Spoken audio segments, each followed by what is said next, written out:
Hello. Today we are looking at how mainstream economics discusses trade and growth. These are obviously big topics, each worth a separate course. Trade takes the analysis beyond a single economy, and growth theory asks what happens over time. Here we'll only look at the key points that could be discussed in an elementary microeconomics course. Why do we trade? First of all, we trade things we cannot produce ourselves. That happens every day within an economy. I trade my work for money, which I use to buy bread. Whole economies might not be able to produce certain things that others can, or only very expensively. Then it makes sense to trade between countries. Secondly, we might think of trade as a means to increase our wealth. This works well if we can structure trade in our favor, for example, by demanding that colonies can only trade with the colonizer directly and are not allowed to export finished goods themselves, only raw materials. Thirdly, and this is the view of trade theory today, we trade to increase the extent of the market and exploit the fact that different countries are more productive in producing certain things than others. Countries trade the goods in which they have a comparative advantage. The idea of comparative advantage is truly insightful.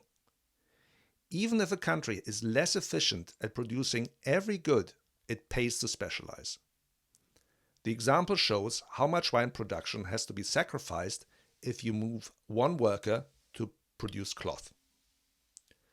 Portugal has an absolute advantage in producing everything.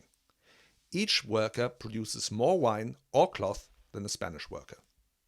Ideally, Spain should adopt Portugal's production methods.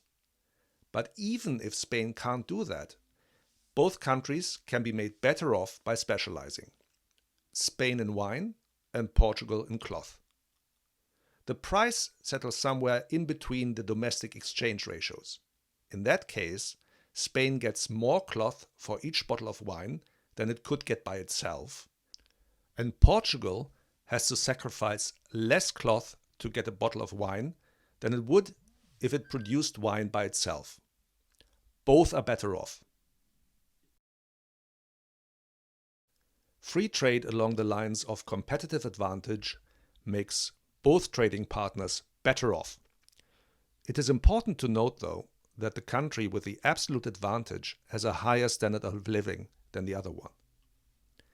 The question is whether free trade is beneficial to everyone in the long run.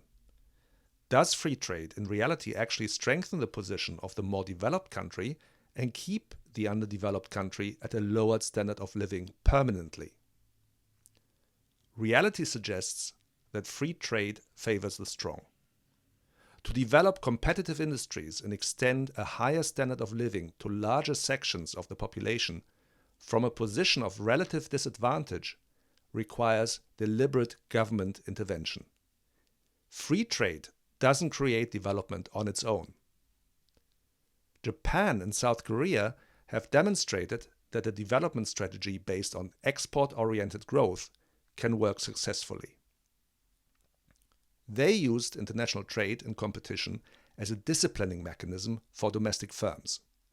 This is in contrast with a policy of import substitution, where producers are just shielded from international competition to build up potentially uncompetitive domestic industries. Let's look at growth now. Theories of growth focus on the accumulation of factors of production and on improving their productivity. This can include the accumulation of so-called human capital as the sum of skills and knowledge accumulated by workers through education. What is rarely discussed is the essential government framework in which this takes place, and which is decisive in supporting not only innovation, but also de-risking investment decisions. Dependable and stable financial and legal systems are preconditions for growth. The accumulation of capital is of particular interest.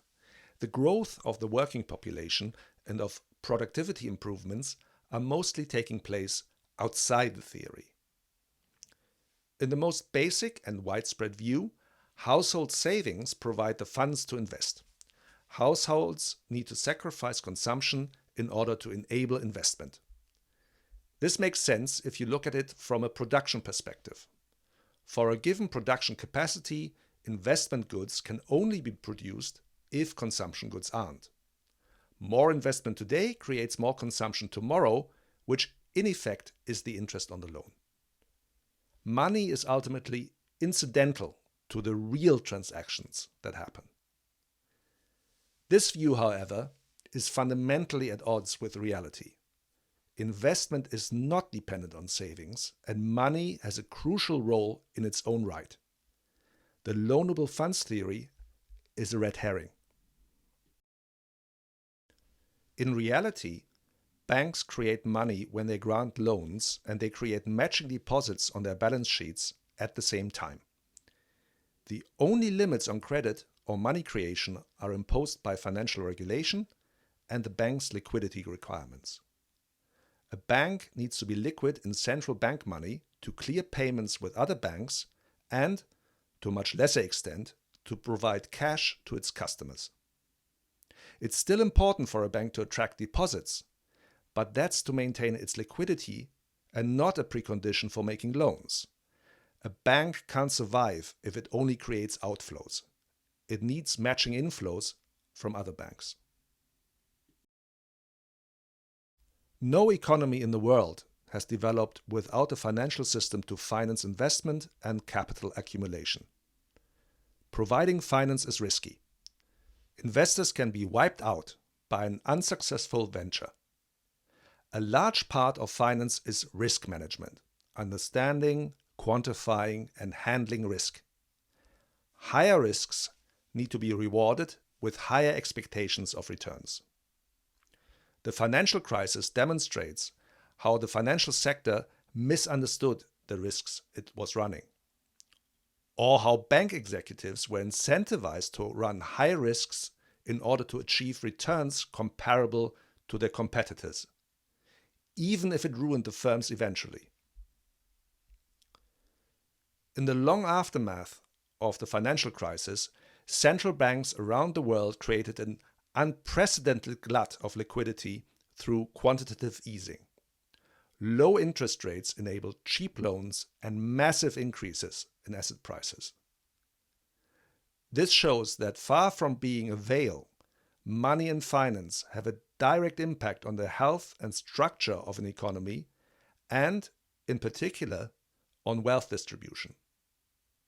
Unfortunately, this is an area that is utterly misconstrued by mainstream economists, who also see distribution more of a political than an economic question. Many thanks for watching.